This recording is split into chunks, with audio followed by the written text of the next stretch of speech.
கௌரவ் திவாரி இறந்து போனதுக்கு அப்புறமா அவரோட பேரனாமல் இன்வெஸ்டிகேட்டிவ் டீம் உடைஞ்சு போயிடுச்சு. அந்த டீம் மெம்பர்ஸ் எல்லாருமே டெல்லியை விட்டுட்டு அவங்கவுங்க சொந்த ஊருக்கு போயிட்டாங்க. ஏன்னா அவங்களால தான் ஃப்ரெண்டோட இழப்பை தாங்கிக்கவே முடியல. கௌரவ் இல்லாமல் அந்த ஊரில் கூட அவங்களால இருக்க முடியல. ரொம்ப பெயின்ஃபுல்லாக இருந்திருக்கு. அதனால அவங்க டெல்லியை விட்டுட்டு அவங்கவுங்க ஊருக்கு போயிட்டு வேற வேற வேலையிலையும் ஜாயின் பண்ணிட்டாங்க. ஒரு 6 மாதம் வரைக்குமே அந்த டீம் எந்த ஒரு கேஸையுமே எடுத்து ஹேண்டில் பண்ணவே இல்லை. ஈவன் கௌரவ் உயிரோடு இருந்தபோது அவங்க டெல்லியில் ஒரு வீட்டை வாடகைக்கு எடுத்து ஆஃபீஸ் மாதிரி ரன் பண்ணிட்டு இருந்திருக்காங்க. அந்த வீட்டையும் கூட காலி பண்ணிட்டாங்க வாடகை கொடுக்க முடியாமல். ரொம்ப மாதம் கழிச்சு இந்த டீம் மெம்பர்ஸ் எல்லாருமே ஒன்று சேர்ந்து ஒரு மீட்டிங் போட்டிருந்திருக்காங்க. அதில் என்ன பேசியிருக்காங்கன்னா, கௌரவ் ஒருவேளை உயிரோடு இருந்திருந்தா நம்ம இப்படி இந்த வேலையை தொடராமல் இருக்கிறத பார்த்து அவன் சந்தோஷப்பட்டிருப்பானா, இல்லை அதுக்கு அவன் அலோ பண்ணியிருப்பானா? கிடையாதுல்ல. நம்மளோட ஃப்ரெண்டுக்கு நம்ம உண்மையிலேயே மரியாதை கொடுக்குறோம் அப்படின்னா கௌரவுடைய ஆசையை நம்ம நிறைவேற்றணும். நம்ம கண்டிப்பாக இனிமேல் கேசஸ்லாம் ஹேண்டில் பண்ண ஆரம்பிக்கணும் அப்படின்னு சொல்லி அவங்க பேசி ஒரு முடிவுக்கு வராங்க. ஆனாலும் கூட அவங்க எல்லாருக்குமே ஒரே நேரத்துலையோ இல்லை எந்த ஊரில் கேஸ் கிடைக்குமோ அங்கே ட்ராவல் பண்ணி போகணும், வேறு வேறு வேலையிலையும் இருக்கிறாங்க. இதுக்கெல்லாம் ஒத்து வர முடியுமான்றது தோணலை. அப்போ அவங்க எப்படி டிசைட் பண்ணிக்கிறாங்கன்னா, யாருக்கு கேஸ் கிடைச்சாலும் சரி, எந்த ஊரில் கேஸ் கிடைச்சாலும் சரி, நம்ம 5 பேர்கிட்டையும் நம்ம ஷேர் பண்ணிக்குவோம். அந்த டைமுக்கு யாரெல்லாம் வர முடியுமோ அந்த கேஸை ஹேண்டில் பண்ணுறதுக்கு அவங்கெல்லாம் ஹேண்டில் பண்ணட்டும் அப்படின்னு சொல்லி இங்கே டிசைட் பண்ணி வச்சுருக்காங்க. இப்படியான ஒரு மீட்டிங்க்கு அப்புறமா ராஜ், சித்தார்த் இவங்க 2 பேரும் மட்டும் ஹேண்டில் பண்ண ஒரு கேஸை பற்றி தான் இன்னைக்கு நம்ம கதையாக கேட்க போகிறோம். ஆஷாவுக்கும் அரவிந்துக்கும் கல்யாணம் ஆகி கிட்டத்தட்ட 8 வருஷம் கிட்ட ஆக போகுது. இவங்களோட கல்யாணம் பியூர்லி அரேஞ்ச்டு மேரேஜ். 2 பேரோட பேரண்ட்ஸ் பார்த்து கல்யாணம் பண்ணிக்கோங்க அப்படின்னு சொன்னதுனால மட்டும்தான் இவங்க 2 பேரும் கல்யாணம் பண்ணியிருக்காங்களே தவிர ஆஷாவுக்கும் அரவிந்துக்கும் ஒருத்தவங்களை பற்றி ஒருத்தவங்க ஒன்றுமே தெரியாது. பிளைண்டாக இருந்திருக்காங்க. அரவிந்த் வெளிநாட்டில் வேலை பார்த்துட்டு இருக்காரு. அவர் கல்யாணத்துக்கு 1 மாதம் லீவில் வந்தவர் தான். கல்யாணம் முடிஞ்சு கொஞ்ச நாள்லேயே திருப்பி கிளம்பி வெளிநாட்டுக்கு போயிட்டாரு. ஆஷா அப்போ அரவிந்த் கிட்ட கேட்டிருந்திருக்காங்க, நம்மளோட ஃப்யூச்சர் எப்படி இருக்க போகுது, நானும் உங்கள் கூட வந்துடட்டுமா, இல்லை நீங்கள் இந்த நம்ம நாட்டில் ஏதாவது வேலை தேடிக்கிறீங்களா, நம்ம எப்படி என்ன பண்ண போகிறோம் அப்படின்னு சொல்லி கேட்டதுக்கு அரவிந்த் பக்கத்துல இருந்து சரியான ஒரு விளக்கமே இல்லை. அவர் அப்படியே மலுப்பலா, அதெல்லாம் பார்க்கலாம், நான் ஊருக்கு போய் சொல்கிறேன், ஏன் போய் உடனே கேட்குற, அந்த மாதிரிலாம் சொல்லிட்டு அவர் வெளிநாட்டுக்கு கிளம்பி போயிட்டாரு. நாள் போக போக ஆஷாவுக்கு நல்லாவே தெரியுது அரவிந்துக்கு ஆஷா கூட சேர்ந்து வாழ்றதுல எந்த ஒரு இன்ட்ரெஸ்டும் இல்லை அப்படிங்கிறது. ஏன்னா அவரு தான் ஒய்ஃபை கூப்பிட்டுக்கிறதுக்கோ இல்லை அவர் இங்கே வாழ்றதுக்கோ எந்த ஒரு ஸ்டெப்பும் எடுக்கல, எந்த ஒரு எஃபர்ட்டுமே போடவே இல்லை. அவர் ஒரு ஃபோன் பேசுறது கூட ஆஷாவா ஃபோன் பண்ணாதான் அவர் பேசிட்டு இருந்திருக்காரு. ஒரு 6 வருஷத்துக்கு ஒரு தடவை 1 மாசம் லீவ்ல இந்தியாவுக்கு அவரோட அம்மா அப்பா சொந்தக்காரவங்க அவங்களையெல்லாம் பார்த்துட்டு ஆஷாவையும் பார்த்துட்டு திருப்பி வெளிநாட்டுக்கு போயிருப்பாரு. பாஸ்ட் 2 இயர்ஸா இவர் இந்தியா பக்கம் வரவே இல்லை. அவர் வெளிநாட்டிலே அப்படியே இருந்துட்டார். ஆஷா ஃபோன் பண்ணா ஃபோனை கூட எடுக்கிறது இல்லை.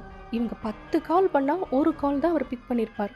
கல்யாணம் ஆகி ஃபியூ இயர்ஸ்லேயே ஆஷாவுக்கு நல்லாவே தெரிய வந்துருச்சு, அவங்க ஹஸ்பண்ட் தங்க கூட சேர்ந்து வாழ போகிறது கிடையாது. அவருக்கு அந்த மாதிரி ஒரு எண்ணமே இல்லை. சொசைட்டிக்காகவும் அம்மா அப்பாவுக்காகவும் கல்யாணம்னு ஒன்று பண்ணிக்கிட்டு அவர் பாட்டுக்கு போயிட்டாருன்றது ஆஷாவுக்கு தெரிய வந்ததுக்கப்புறம் அவங்களுடைய மாமனார் மாமியார் வீட்லேயும் சரி, தன்னோட அம்மா அப்பா வீட்லேயும் சரி, ஆஷா இந்த இஷ்யூவை எடுத்துகிட்டு போய் பேசும்போது எல்லாருமே ஆஷாவை தான் ப்ளேம் பண்ணியிருக்காங்க. உன்னோட ஹஸ்பண்ட் உன் கூட வாழலை அப்படின்னா உன்கிட்ட தான் ஏதோ ஒரு தப்பு இருக்கணும், என்னமோ ஒரு தப்பு உன்கிட்ட இருக்கு, அதை கண்டுபிடிச்சு நீ திருத்திட்ட அப்படின்னா உன்னோட புருஷன் உன் கூட வாழ போறான். இதெல்லாம் ஒரு பெரிய விஷயமா, நாங்களும் இத்தனை குடும்பம்லாம் நடத்தலையா, ஆம்பளைங்கன்னு அப்படிதான் இருப்பாங்க அப்படியெல்லாம் பதில் சொல்லி ஆஷாவை எல்லாரும் கோவம் தான் படுத்திருக்காங்க. தன்னோட ஃபேமிலி மெம்பர்ஸே இப்படி பேசும்போது ஆஷாவுக்கு டிவோர்ஸ் அப்படிங்கிறது நினைச்சு கூட பார்க்க முடியாத ஒரு விஷயமா இருந்திருக்கு.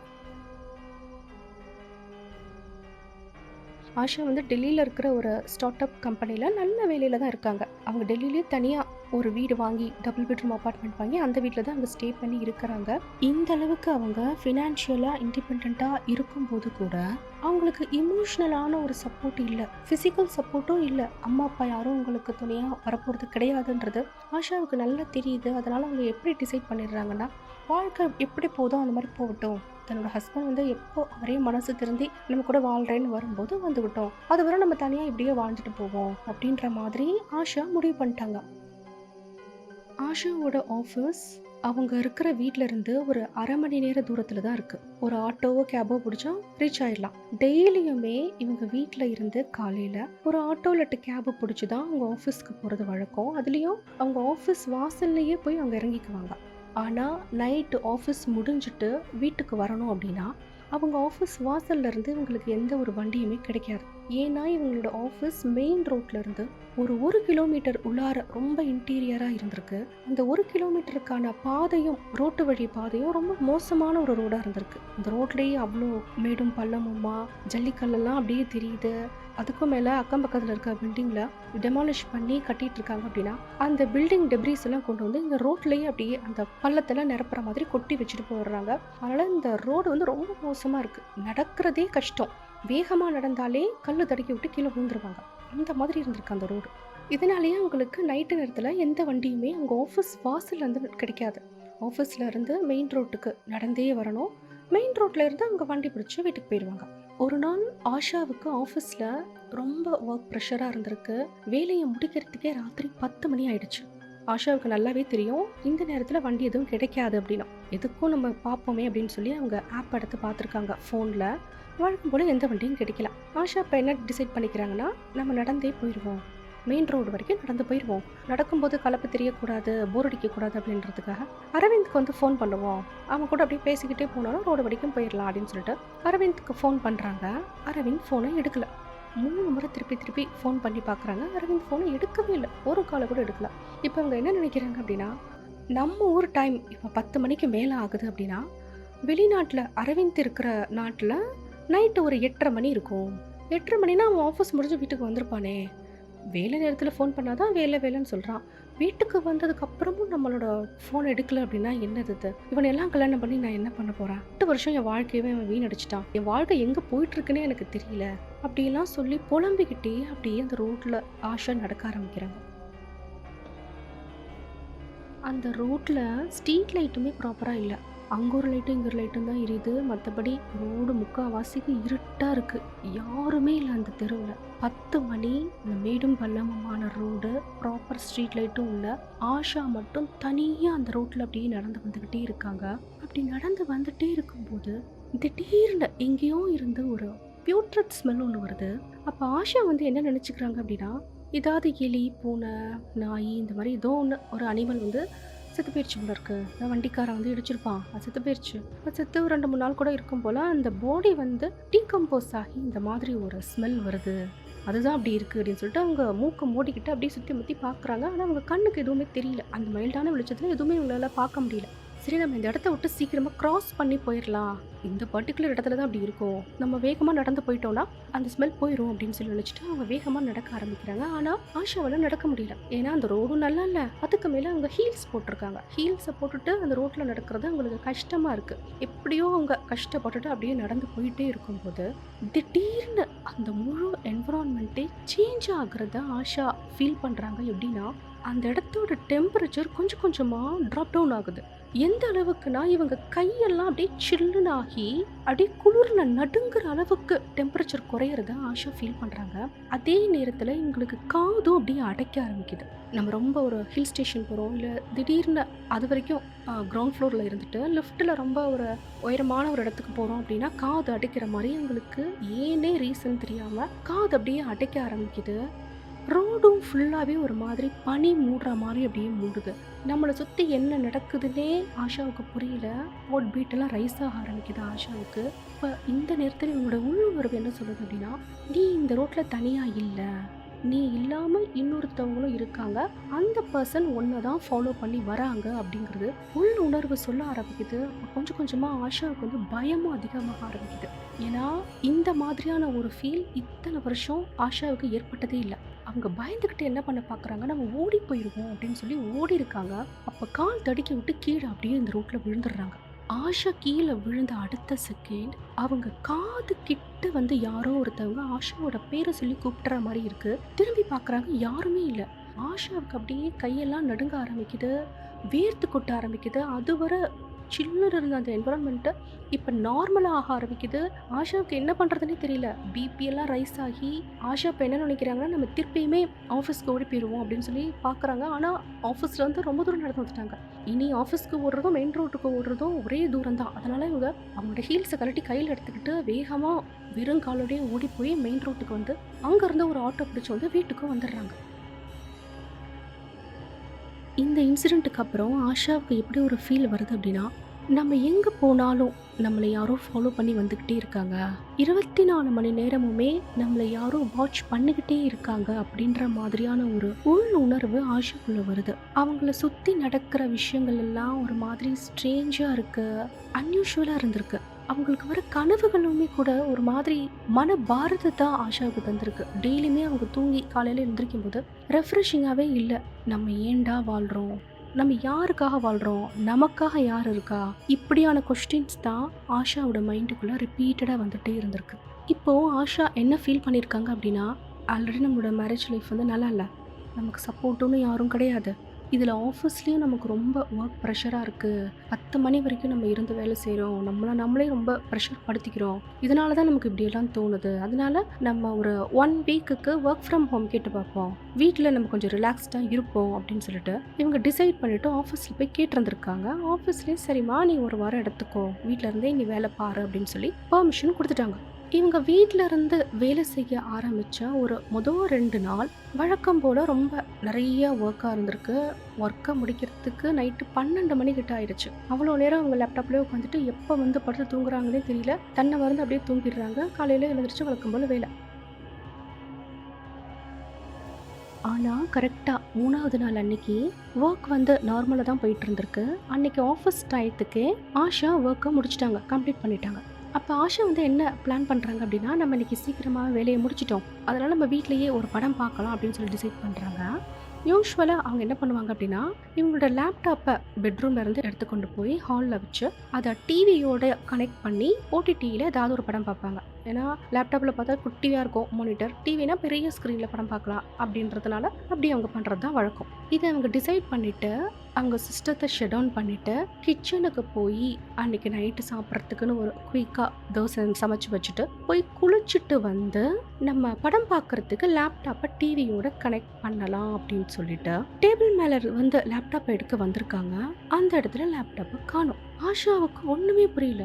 இவ்வளோ நேரம் நம்ம ஆஃபீஸ் ஒர்க் இந்த டேபிளில் இங்கே தான் லேப்டாப்பை வச்சு பண்ணோம், ஷட் டவுன் பண்ணிவிட்டு போய் சமைச்சிட்டு குளித்தேன், அதுக்குள்ளே அந்த லேப்டாப் எங்கே போயிருக்க முடியும் அப்படின்னு சொல்லிட்டு அந்த பெட்ரூமே அவங்க தேடி பார்க்குறாங்க. அந்த லேப்டாப் இருந்த டேபிளுக்கு கீழே புக்ஸ் எல்லாம் அடுக்கி வச்சுருந்துருக்காங்க. அந்த புக்ஸ் எல்லாம் எடுத்து பார்க்குறாங்க. நம்ம ஏதாவது ஆப்சென்ட் மைண்டடில் இந்த புக்குக்கு நடுவில் வச்சுட்டோமோ, வேற எங்கே வச்சுருப்போம், கபோர்டுக்குள்ளே வச்சுட்டோமோ, ட்ரெஸ் எடுக்க போகும்போது அந்த துணிகளுக்கு நடுவில் வச்சுட்டோமோ, இல்லை கபோர்டில் இருக்கிற புக்ஸ் அடுக்கி வச்சுருக்கிறது அங்கே வச்சுட்டோமோன்னு சொல்லிட்டு ஃபுல் ரூமே தேடுறாங்க. பெட்டில், பில்லோ கடையில், போர்வை கடையில், எங்கேயுமே அவங்களால லேப்டாப்பை கண்டுபிடிக்கவே முடியல. ஹாலில் போய் பார்க்குறாங்க, ஆல்ரெடி டிவி கூட கனெக்ட் பண்ணி வச்சுட்டோமா அப்படின்னு சொல்லிட்டு. ஹால்லையும் உங்களுக்கு தெரியல. டைனிங் டேபிள், இன்னொரு பெட்ரூமில் போய் தேடுறாங்க. இவங்க வந்து லேப்டாப்பை இந்த இடத்துலலாம் வைக்கவே மாட்டாங்க அப்படின்ற மாதிரியான இடங்களான இவங்களோட ஓடிஜி, டிஷ்வாஷர், வாஷிங் மிஷின் இதுக்குள்ளெல்லாம் கூட போய் தேடி பார்க்குறாங்க.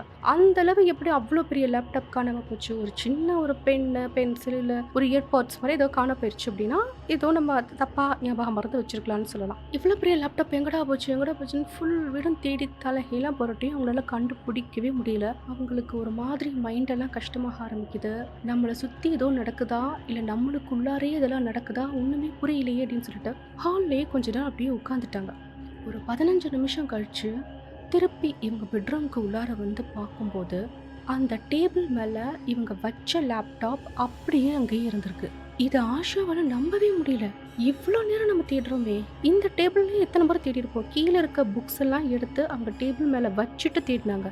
இப்போ அந்த புக்கெல்லாம் அந்த லேப்டாப்போட கீபோர்டுக்கு மேலே இருக்கு. இதை பார்த்துட்டு ஆஷாவுக்கு பயம் வர ஆரம்பிக்குது. தன்னை நினச்சே தனக்கு ஒரு பயம். இந்த அளவுக்கு நம்ம ஆப்சென்ட் மைண்டடாக ஆயிட்டோமா, இல்லை நம்மளோட மைண்டை ஏதோ ஒரு எனர்ஜி பொசஸ் பண்ணி அதை இன்ஃப்ளூயன்ஸ் பண்ண பார்க்குதோ, தனக்கு சாதகமான விஷயங்களை நம்மளோட மைண்டுக்குள்ளே ஃபீல் பண்ணி நம்மளை இப்படி எக்ஸ்பீரியன்ஸ் பண்ண வைக்குதோ அப்படின்னு சொல்லி பயந்துக்கிட்டு ஆஷா பேரானாமல் இன்வெஸ்டிகேட்டரான ராஜை காண்டாக்ட் பண்ணுறாங்க. ஆஷா ராஜ்க்கு ஃபோன் பண்ணி பாஸ்ட் ஃபியூ டேஸாக அவங்க எக்ஸ்பீரியன்ஸ் பண்ணிகிட்டு இருக்கிறதெல்லாம் சொல்லி, என்னை யாரும் 24 மணி நேரமும் வாட்ச் பண்ணிகிட்டே இருக்க மாதிரி இருக்கு, எனக்கு நல்லா தெரியுது, என் வீட்டில் நான் இல்லாமல் வேறு யாரோ இருக்கிறாங்க, நீங்கள் தான் எனக்கு வந்து ஹெல்ப் பண்ணணும் அப்படின்னு சொல்லிட்டு ரெக்வஸ்ட் பண்ணியிருக்காங்க. ராஜு அதெல்லாம் கேட்டுட்டு ஓகே நான் என் டீம் மெம்பர்ஸ் கிட்ட பேசிட்டு நாளைக்கு ஈவினிங் உங்கள் வீட்டுக்கு நாங்கள் இன்வெஸ்டிகேஷனுக்கு வரோம் அப்படின்னு சொல்லியிருந்திருக்காரு. ராஜ் தன் டீம் மெம்பர்ஸ் கிட்ட பேசும்போது அப்போதைக்கு யாருமே அவைலபிளாக இல்லை, சித்தார்த்தை தவிர. சித்தார்த் மட்டும் நான் வரேன் உங்க கூட அப்படின்னு சொல்லி ஒத்துட்டு இருந்திருக்காரு. அதனால ராஜும் சித்தார்த்தும் மறுநாள் ஈவினிங் ஒரு 8:30 போல ஆஷாவோட அப்பார்ட்மெண்ட்டுக்கு வந்திருந்திருக்காங்க. அந்த அப்பார்ட்மெண்ட்டோட மெயின் கேட்டுக்கு வந்து ரீச் ஆன உடனே ராஜ் அவரோட கோஸ்ட் மீட்டரை எடுத்திருக்காரு. இந்த அப்பார்ட்மெண்ட்ல எங்க இருந்து நமக்கு ரீடிங் கிடைக்க ஆரம்பிக்குது, மெயின் கேட்ல இருந்தே இந்த காம்பவுண்ட்குள்ளாரையே ஆன்மாக்கள் இருக்கா, எந்த இடத்துலலாம் நமக்கு ரீடிங் கிடைக்குதுன்னு சொல்லி ஒரு கோஸ்ட் மீட்டர் எடுத்துக்கிட்டே தான் வந்திருக்காரு. ஆனா மெயின் கேட்லலாம் அவருக்கு எந்த ஒரு ரீடிங்குமே கிடைக்கல. அப்படியே உள்ள நடந்து வந்து ஆஷாவோட அப்பார்ட்மெண்ட் இருக்கிற அந்த பிளாக்குக்கும் வராங்க. ஈவன் அந்த ஃப்ளோருக்கு வந்தும் கூட இவங்களுக்கு எந்த விதமான ரீடிங்குமே இல்லை. ஆன்மாக்கள் இருக்கிறதுக்கான அறிகுறியே இல்லை. அந்நேரத்துல ராஜு சித்தார்த்தும் என்ன பேசிக்கிறாங்கன்னா, ஒருவேளை இந்த ஆன்மா இருக்கு அப்படின்னா அது ஆஷாவோட வீட்டுல மட்டும்தான் இருக்க முடியும். ஏன்னா இவ்வளவு தூரம் நம்ம வந்தோம், நமக்கு எந்த ஒரு ரீடிங்குமே கிடைக்கல, இனி ஃபர்தரா நம்ம வீட்டுக்குள்ள மட்டும் இன்வெஸ்டிகேட் பண்ணுவோம் அப்படின்னு சொல்லிட்டு ஆஷாவோட வீட்டுக்கு போயிருந்திருக்காங்க. ஆஷாவும் அவங்க 2 பேத்தையுமே இன்வைட் பண்ணி ஒரு 1 ஹவர் கிட்ட தன்னோட லைஃப்ல என்னென்னலாம் நடந்துட்டு இருக்கு அப்படின்றத ஆஷா இவங்க 2 பேர்கிட்டையும் நேர்லயே எக்ஸ்பிளைன் பண்ணிட்டு என்ன கேட்குறாங்க அப்படின்னா, நீங்க ஏன் இந்த பேரானமல் இன்வெஸ்டிகேஷனை நைட்டு நேரத்தில் மட்டும் பண்றீங்க, டே டைம்ல வந்து ஆன்மாக்கள் வராதா, ஆன்மாக்களை கண்டுபிடிக்க முடியாதா அப்படின்னு சொல்லி கேட்கும்போது ராஜு சித்தார்த்தம் என்ன சொல்லியிருக்காங்க அப்படின்னா, பகல்லையும் ஆன்மாக்கள் இங்கே தான் இருப்பாங்க, உங்களுக்கே இது தெரியும். ஏன்னா 24/7 உங்களை யாரோ வாட்ச் பண்ற மாதிரியும் ஃபாலோ பண்ற மாதிரியும் உங்களுக்கு அந்த ஃபீல் இருக்கு இல்லையா. ஆனாலும் நாங்கள் ஏன் நைட் நேரத்தை செலக்ட் பண்ணிக்கிறோம் அப்படின்னா, அந்த நேரம் இந்த என்விரான்மெண்டல் சவுண்ட் எல்லாம் பெருசாக எதுவும் இருக்காது, அமைதியா இருக்கும், நம்மளோட கவனமும் வந்து அவ்வளோ ஈஸியில் வந்து செதறாது, நம்மளால கான்சென்ட்ரேட் பண்ண முடியும், ஒரு சின்ன மைன்யூட் சத்தம் கேட்டால் கூட அது என்னன்னு நம்மளால ஃபோக்கஸ் பண்ண முடியும். அதனால தான் நாங்கள் நைட் நேரத்தில் இன்வெஸ்டிகேட் பண்ணுறோம். அதுவும் இல்லாமல் பொதுவாகவே நாங்கள் ஒரு வீட்டில் பேரானாமல் இன்வெஸ்டிகேஷன் பண்ணுறோம் அப்படின்னா அந்த வீட்டில் இருக்கிற அந்த மெயின் ஸ்விட்ச் வந்து ஆஃப் பண்ணிடுவோம், கரண்ட் சப்ளைவே இருக்கக்கூடாது, மெயின் கரண்ட்டையும் ஆஃப் பண்ணி வச்சுட்டு எங்கள் மொபைல் ஃபோனை கூட ஆஃப் பண்ணி வச்சுருவோம். நீங்களும் உங்களோட மொபைலை வந்து ஸ்விட்ச் ஆஃப் பண்ணிடுங்க. ஏன்னா எலக்ட்ரிசிட்டினாலேயோ இல்லை எலக்ட்ரோ மேக்னெட்டிக் ஃபீல்டுனாலேயோ எந்த விதமான இன்டர்ஃபியரன்ஸும் எங்களுடைய இன்வெஸ்டிகேஷனில் வந்துடக்கூடாது, அதுக்காக தான் நாங்கள் சொல்கிறோம் அப்படின்னு சொல்கிறாங்க. இது கேட்டுட்டு ஆஷாவும் அவங்களோட ஃபோனை வந்து ஸ்விட்ச் ஆஃப் பண்ணி வச்சிடுறாங்க. இப்போ ஆஷாவோட வீடு முழுசாக கம்ப்ளீட்டாக இருட்டாக இருந்திருக்கு. ஜன்னல் வழியாக வெளியிலேருந்து வர வெளிச்சம் மட்டும்தான். அந்த டிம் லைட்டில் ராஜ் சித்தார்த் இவங்க 2 பேருமே இன்வெஸ்டிகேஷனை ஆரம்பிக்கிறாங்க. ராஜும் சித்தார்த்தும் ஆஷாவோட முழு வீட்டையுமே நூக் அண்ட் கார்னராக ஒரு இடம் கூட பாக்கி இல்லாமல் அந்த வீட்டோட எல்லா இடத்துலையுமே கோஸ்ட் மீட்டரை எடுத்துகிட்டு கொண்டு போயிட்டு ஆன்மாக்கள் இருக்கா அப்படின்னு சொல்லிட்டு செக் பண்ணுறாங்க. ஆனால் அவங்களுக்கு ரீடிங் கிடைக்கவே இல்லை. 10 மணியில இருந்து ராத்திரி ஒரு 1:30 மணி வரைக்கும் அவங்களுக்கு எந்த ஒரு ரீடிங்கும் கிடைக்கல. அவங்களுக்கே டவுட்டாக ஆரம்பிக்குது, ஆஷாவுக்கு வேறு ஏதாவது பிரச்சனை இருக்குமா, அவங்களோட பர்சனல் லைஃப்பில் பிரச்சனை இருக்கிறதுனால ஆஷா அப்படி கற்பனை பண்ணுறாங்களா அப்படின்னு இவங்க யோசிக்கிற அளவுக்கு அந்த வீடு அவ்வளோ ஒரு அமைதியாக இருந்திருக்கு. ஆன்மா இருக்கிறதுக்கு சாட்சியே இல்லைங்க. கரெக்டாக 2 மணி ஆகும்போது ராஜோட கோஸ்ட் மீட்டரில் இருந்து ரீடிங் கிடைக்க ஆரம்பிக்குது. அந்த நேரத்தில் இவங்க 2 பேத்துக்குமே தெரிஞ்சிருது, இங்கே இருக்கிற ஆன்மாவுக்கு நம்ம கூட பேசுறதுக்கு இஷ்டம் இல்லை, நம்ம கூட கம்யூனிகேட் பண்ணுறதுக்கு அது விரும்பவே இல்லை, தன்னை வெளிக்காட்டிக்கவும் விருப்பப்படலை அப்படிங்கிறது. ஆனாலும் கூட ராஜ் அவருடைய இவிபி ரெக்கார்டர், ஆடியோ ரெக்கார்டர், ஆன்மாக்கள் பேசுனா அந்த சத்தங்களை ரெக்கார்ட் பண்ணுற அந்த ஆடியோ ரெக்கார்டரை கையில் வச்சுக்கிட்டு கேள்வி கேட்க ஆரம்பிக்கிறாரு. நீங்கள் யார், எதுக்கு இந்த வீட்டில் இருக்கீங்க, ஆஷாவை எதுக்கு ஃபாலோ பண்ணி வந்தீங்க, உங்களுக்கு என்ன வேணும், உங்களுக்கு ஏதாவது ஹெல்ப் வேணும்னா கேளுங்க, எங்களால் முடிஞ்சால் அந்த ஹெல்ப்பை நாங்கள் பண்ணுறோம், இந்த மாதிரி நிறைய கேள்வி கேட்குறாரு. ஆனாலும் இவங்களுக்கு எந்த ஒரு பதிலும் கிடைச்ச மாதிரியே தெரியல. அப்பப்போ மட்டும் இந்த கோஸ்ட் மீட்டரில் சின்ன சின்னதாக ரீடிங்ஸ் கிடைச்சிட்டே இருந்திருக்கு. ஒரு 1 ஹவர் இவங்க இப்படி இந்த இன்வெஸ்டிகேஷனை முடிச்சதுக்கப்புறம் ராஜும் சித்தார்த்தும் ஹாலில் வந்து உட்காந்து பவரெல்லாம் திருப்பி ஆன் பண்ணிட்டு ஆஷாவையும் வந்து உட்கார சொல்லியிருக்காங்க. அப்போ ராஜ் என்ன பண்ணியிருக்காரு, அவர் நைட் விஷன் கேமராவில் எடுத்த பிக்சர்ஸில் ஏதாவது இமேஜஸ் கிடைக்குதா, ஏதாவது ஆன்மாக்களை கேப்சர் பண்ணியிருக்கோமா அப்படின்னு சொல்லி செக் பண்ணுறாரு. அந்த கேமராவில் எந்த ஒரு இமேஜுமே இல்லை, அவங்களோட ஃபுட்டேஜில் எந்த ஒரு ஆன்மாவோட இமேஜுமே இல்லை. ஆனால் இவங்களோட இவிபி ரெக்கார்டர், ஆன்மாக்கள் பேசினா ரெக்கார்ட் பண்ணுற அந்த ஆடியோ ரெக்கார்டரில் ஒரு சில வார்த்தைகள் மட்டும் ரெக்கார்ட் ஆகிருக்கிறத அவர் கவனிக்கிறாரு. அது என்ன அப்படின்னா, ஹரி, டெத், சூசைடு, இந்த 3 வார்த்தைகள் மட்டும்தான் அங்கே இருக்குது. எந்த விதமான சென்டென்ஸுமே இல்லை. இதை வச்சுட்டு அந்த ஆன்மாவை பற்றின டீட்டெயில்ஸ் எதுவுமே இவங்களால் கலெக்ட் பண்ணவே முடியல. அந்த நேரத்தில் ராஜ் வந்து ஆஷா கிட்ட என்ன சொல்லியிருக்காரு அப்படின்னா, ஆஷா நீங்கள் வந்து எங்களுக்கு ஒரு ஹெல்ப் பண்ணணும், நீங்கள் உங்கள் சைடு இருக்கிற இன்ஃபர்மேஷன்ஸை மறைக்காமல் முழுசாக எங்ககிட்ட வந்து ஷேர் பண்ணுங்கள், அப்படி ஷேர் பண்ணால் மட்டும்தான் எங்களால் உங்களுக்கு வந்து ஹெல்ப் பண்ண முடியும் அப்படின்னு இவங்க சொல்லும்போது ஆஷாவுக்கு ஒன்றுமே புரியல. ஒரு மாதிரி குழப்பமாக தான் சரின்னு சொல்கிறாங்க. நான் சொல்லிட்டேன் ஆல்ரெடி எல்லாத்தையும் உங்ககிட்ட, இதுக்கு மேலே நான் எதையும் மறைக்கிற மாதிரி எனக்கு தெரியலையே, நீங்கள் எதை பற்றி கேட்குறீங்க, அப்படின்னு சொல்லி கேட்கும்போது தான் சித்தார்த் வந்து ஹரி அப்படிங்கிற பேரை மென்ஷன் பண்ணியிருக்காரு. இந்த பேரை கேட்ட உடனே ஆஷாவோட ஃபேஸ்ல அவங்களுடைய குழப்பமான ரியாக்ஷனே மாறுது. அந்த ரியாக்ஷனை பார்த்த சித்தார்த் வந்து திருப்பியும் கேட்குறாரு, ஹரி அப்படின்னு உங்களுக்கு யாரையாச்சும் தெரியுமா? இந்த பேர்ல உங்களுக்கு யாராச்சும் தெரியுமா? அப்படின்னு சொல்லி கேட்கும்போது, ஆஷா வந்து கொஞ்ச நேரம் அப்படியே சைலண்ட்டா இருந்துட்டு சொல்றாங்க, ஆமா எனக்கு ஹரின்னு தெரியும். என் ஆஃபீஸ்ல என் கூட வேலை செஞ்ச ஒருத்தர் தான் அப்படின்னு சொல்லிட்டு அவங்க சைலண்ட்டா இருக்காங்க. அதுக்கு மேல அவங்க சொல்லவே மாட்டேன்றாங்க. அப்போ ராஜ் என்ன சொல்லியிருந்திருக்காருன்னா, ஆஷா எங்களுக்கு கிடைச்சது இந்த இன்வெஸ்டிகேஷன்ல 3 வார்த்தைகள் மட்டும்தான். Hari, suicide, death. இதுல இருந்து நாங்க என்ன நினைக்கிறோம் அப்படின்னா, அந்த ஹரின்ற நபர் இப்போ உயிரோடு இல்லை, அவர் இறந்து போயிட்டாரு. அதுவும் அவரு சூசைட் பண்ணிட்டு இறந்திருக்கிறதுக்கு சான்சஸ் வந்து நிறையா இருக்கு. நீங்க கடைசியா ஹரி கிட்ட எப்ப பேசுனீங்க அப்படின்னு சொல்லி கேட்டிருக்கிறாங்க. இதையெல்லாம் கேட்டுட்டு ஆஷாவால நம்பவே முடியல. இல்ல இல்ல, ஹரிக்கு அப்படியெல்லாம் எதுவுமே ஆயிருக்காது. ஒரு 2 வாரத்துக்கு முன்னாடி ஹரி வந்து எனக்கு ஃபோன் பண்ணா, ஆனா நான் ஹரியோட காலை வந்து எடுக்கல. நானா வந்து ஹரிக்கு எப்பவுமே ஃபோன் பண்றதே கிடையாது அப்படின்றாங்க. இதை கேட்டுட்டு சித்தார்த்தும் ராஜும், இப்பவும் நீங்க வந்து சில விஷயங்களை மறைக்கிறீங்க ஆஷா. நீங்க நாளைக்கு கூட ஹரியோட நம்பருக்கு ஃபோன் பண்ணி பாருங்க. அவர் நிச்சயமா உயிரோட இல்ல. உங்களை ஃபாலோ பண்ணிட்டு வர ஆன்மா எங்களுக்கு தெரிஞ்ச வரைக்கும் ஹரியோட ஆன்மா தான். என்ன நடந்துச்சு சொல்லுங்க அப்படின்னு சொல்லி இவங்க 2 பேரும் கேட்கும்போது தான் ஆஷா ஹரிய பத்தின இன்ஃபர்மேஷன்ஸை சொல்ல ஆரம்பிக்கிறாங்க. ஆஷாவோட கல்யாண வாழ்க்கை அவங்களுக்கு சந்தோஷமாவே இல்லை. ரொம்ப கஷ்டமா, துக்கமா, டிப்ரெஷனுக்குள்ள தள்ளிடுச்சு ஆஷாவை. இவங்களோட மேரிட்டல் இஷ்யூவை பத்தி ஆஷாவோட அம்மா அப்பா கூடயே ஷேர் பண்ண முடியாத ஒரு நிலைமையில தான் அவங்க இருந்திருக்காங்க. அப்படியே அவங்க ஷேர் பண்ணும்போது கூட என்ன சொல்லிட்டாங்கன்னா, உண்மையில தான் தப்பு இருக்கு. உன் ஹஸ்பண்ட் உன் கூட வாழலன்னா அதுக்கு நீ தான் காரணம். நீ எப்படியாச்சும் இதை சரி பண்ணிக்கோ. உன் குடும்பத்து பிரச்சனையெல்லாம் எங்ககிட்ட எடுத்துட்டு வரக்கூடாது அப்படின்னு சொல்லிட்டு அவங்க அம்மா அப்பா, மாமனார் மாமியார் எல்லாமே சொல்லிட்டாங்க. இவங்க பேசுறதெல்லாம் கேட்க கேட்க ஆஷாவுக்கு இன்னும் தான் ஆத்திரம் வர ஆரம்பிக்குது. நம்ம ஏன்டா வாழ்றோம்? எதுக்கு வாழ்றோம்? யாருக்காக வாழ்றோம்? கல்யாணமான அந்த புருஷன்காரன் வெளிநாட்டுல யார் கூட வாழ்ந்துட்டு இருக்கானே தெரியல. நம்ம மட்டும் இப்படி தனியா இருக்கோமே. நம்மளால டிவோர்ஸ் பண்ண முடிஞ்சா கூட பரவாயில்ல. அந்த ஆப்ஷன் கூட நம்மகிட்ட இல்லையே அப்படின்னு சொல்லிட்டு ஆஷா ஒரு மாதிரி பயங்கரமான டிப்ரெஷனுக்குள்ள போக ஆரம்பிச்சிட்டாங்க.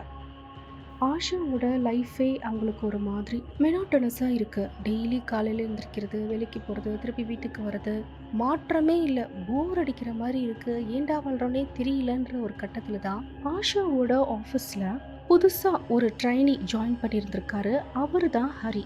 ஹரி ஆஷா விட ரொம்ப யங்கர். அவர் இப்போ தான் பிஜி முடிச்சுட்டு ட்ரைனிங்காக இந்த ஆஃபீஸ்க்கு வந்திருக்காரு. ஆனால் ஆஷா இதே ஆஃபீஸில் ஒரு சீனியர் லெவலில் போஸ்டிங்கில் இருக்காங்க. ஆனாலும் கூட ஆஷாவுக்கு ஹரியை பார்த்த உடனே ரொம்ப பிடிச்சி போயிடுது. ஏன்னா ஹரி ஹேண்ட்ஸமாக மட்டும் இல்லை, அவர் பேசுகிறதே ரொம்ப சந்தோஷமாக எல்லாருக்கிட்டையும் சிரித்து சிரித்து பேசுகிறாரு. அவர் இருக்கிற இடமே ரொம்ப வைப்ரண்ட்டாக இருந்திருக்கு. ஆஷாவுக்கு ஹரி பேசுகிறதெல்லாம் பார்க்கும்போது அவங்களோட காலேஜ் டேஸ்லாம் ஞாபகம் வருது. நம்மளும் ஒரு காலத்தில் எவ்வளோ சந்தோஷமாக ஃப்ரெண்ட்ஸ் கூட சிரித்து பேசிகிட்டு இருந்தோம். கல்யாணத்துக்கு அப்புறம் நம்ம வாழ்க்கையே இப்படி ஆயிடுச்சு அப்படின்னு சொல்லி அவங்க ஃபீல் பண்ணும்போது ஹரி கூட இன்னும் ரொம்ப பழகணும், பேசணும் அப்படின்ற மாதிரி ஒரு ஆசை வந்து ஆஷாவுக்கு வர ஆரம்பிக்குது. ஆஷாவோட டீம்லேயே தான் ஹரியும் இருந்ததுனால ஆஷாவும் ஹரியும் நிறைய நேரம் அவங்க கேபினில் ஒர்க்கை பற்றி டிஸ்கஸ் பண்ணியிருந்திருக்காங்க. அவங்க 2 பேரும் ஒன்றா கேன்டீனுக்கு போகிறது, ஒன்றா லஞ்ச் சாப்பிட்றது, அந்த மாதிரி அந்த ஆஃபீஸில் இவங்க 2 பேரும் நிறைய டைம் ஒன்றாவே ஸ்பெண்ட் பண்ணியிருக்காங்க. இந்த ரிலேஷன்ஷிப் கொஞ்சம் கொஞ்சமாக நாள் ஆக ஆக எப்படி ஆகுதுன்னா, இவங்க வெளியிலலாம் கூட போக ஆரம்பிச்சிருக்காங்க. ஹரியும் ஆஷாவும் ரெஸ்டாரண்ட் போகிறது, பார்க்குக்கு போகிறது, படத்துக்கு போகிறதுன்ற மாதிரி ஹரியும் ஆஷாவும் நிறைய நேரம் ஸ்பெண்ட் பண்ண ஆஷாவுக்கு ஒரு கட்டத்தில் தோணிருக்கு, ஹரி நம்மளை விட ரொம்ப சின்ன பையன், நம்ம அப்படி பண்ணுறது தப்பு அப்படின்னு தெரிஞ்சும் கூட ஆஷாவால் அந்த ரிலேஷன்ஷிப்லேருந்து வெளியே வர முடியல.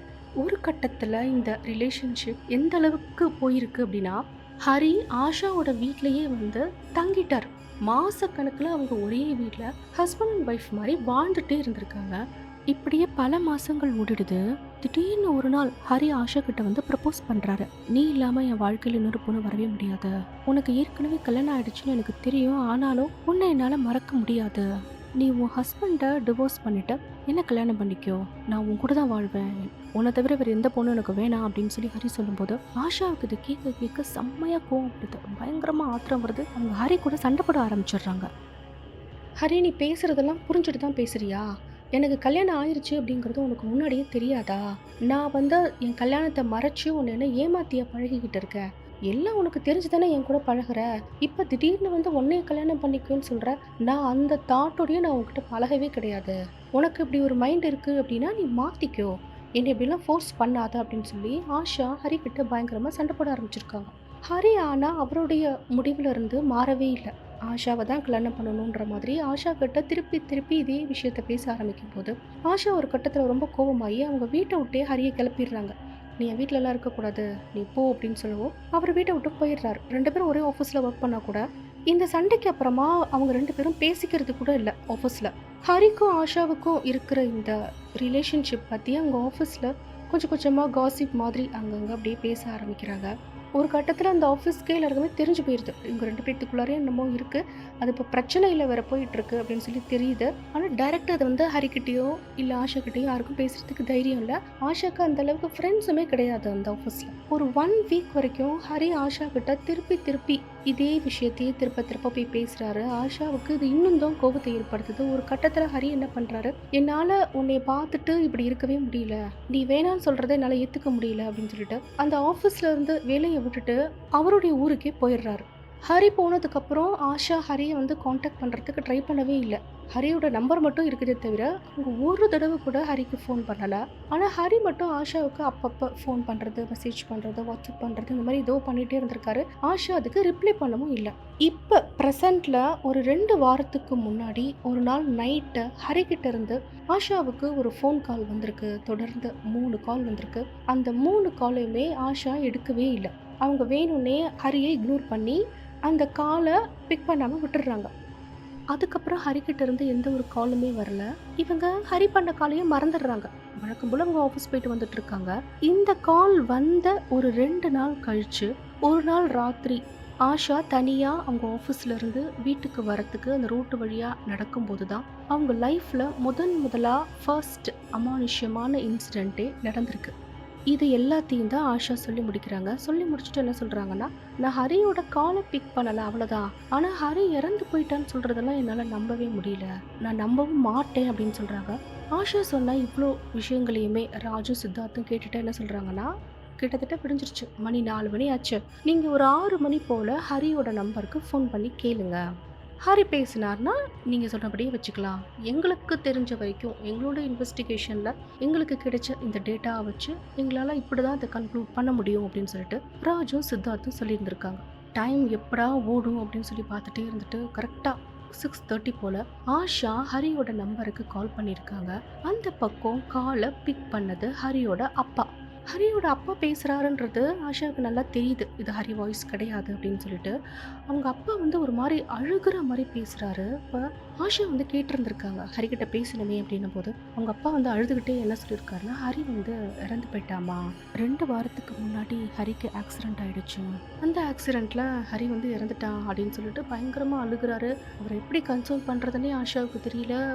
ஆஷாவுமே இங்கேருந்து அழுக ஆரம்பிக்கிறாங்க. அப்போ அவங்க அப்பா வந்து கேட்டிருந்திருக்காரு, உன் பேர் என்னம்மா அப்படின்னும் போது என் பேர் ஆஷா அப்படின்னு சொல்லும்போது அவங்க அப்பா அதை கேட்டுட்டு என்ன சொல்லியிருக்காருன்னா, ஹரிக்கு ஆக்சிடென்ட் ஆகி ஹாஸ்பிட்டலில் அட்மிட் பண்ணியிருக்கும் போது கூட கடைசியாக அவன் வந்து உன் பேரை தாம்மா சொன்னான், உனக்கு ஃபோன் பண்ண சொன்னான், நான் கூட 2-3 முறை ஃபோன் பண்ணி பார்த்தேன், ஆனால் ரிங் போச்சு, நீ எடுக்கவே இல்லைம்மா, அவன் ரொம்ப நம்பினான், நீ வந்து பார்ப்பேன்னு சொல்லிட்டு போயிட்டாம்மா, ஹரி நம்மளை விட்டு போயிட்டான்னு சொல்லிட்டு அவங்க அப்பா பயங்கரமாக அழுதுருக்காரு. ஆஷாவுக்கும் இதை கேட்டுட்டு அவங்களுக்கு ஒரு மாதிரி குற்ற உணர்ச்சி ஆரம்பிச்சிருச்சு. நம்ம ஹரியை வந்து இப்படி பண்ணியிருக்கக்கூடாது, நம்ம ஏமாற்றிட்டோம் ஹரியை, ஒரு சின்ன பையனை நம்ம அப்படி ஏமாற்றிட்டோமே அப்படின்னு சொல்லிட்டு ஆஷாவுக்கு ரொம்ப ஒரு மாதிரி கில்ட்டியாக ஃபீல் பண்ண ஆரம்பிக்கிறாங்க. அவங்களும் பேசிட்டு அவங்க அப்பா கிட்ட பேசவே முடியாமல் அந்த காலையுமே அவங்க கட் பண்ணிட்டாங்க.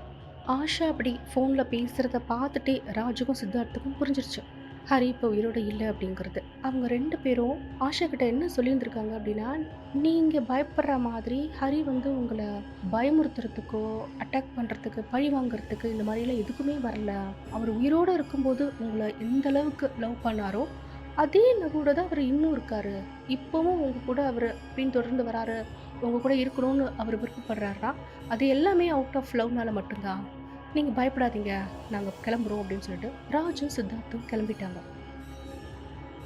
ஆஷாவோட ஹஸ்பண்ட் ஒழுங்காக இருந்திருந்தாரு அப்படின்னா ஆஷா இந்த மாதிரி தப்பு பண்ணியிருக்க மாட்டாங்க. இல்லை ஆஷாவோட வீட்டில் இருக்கிற பெரியவங்கெல்லாம் அவங்களுக்கு சப்போர்ட்டாக இருந்திருந்தாங்க அப்படின்னா ஆஷா அப்படி பிஹேவ் பண்ணியிருந்திருக்க மாட்டாங்க அப்படின்னு சொல்லிட்டு ஆஷாவை டிஃபெண்ட் பண்ணால் கூட ஆஷா ஹரிக்கு பண்ணது பெரிய துரோகம்.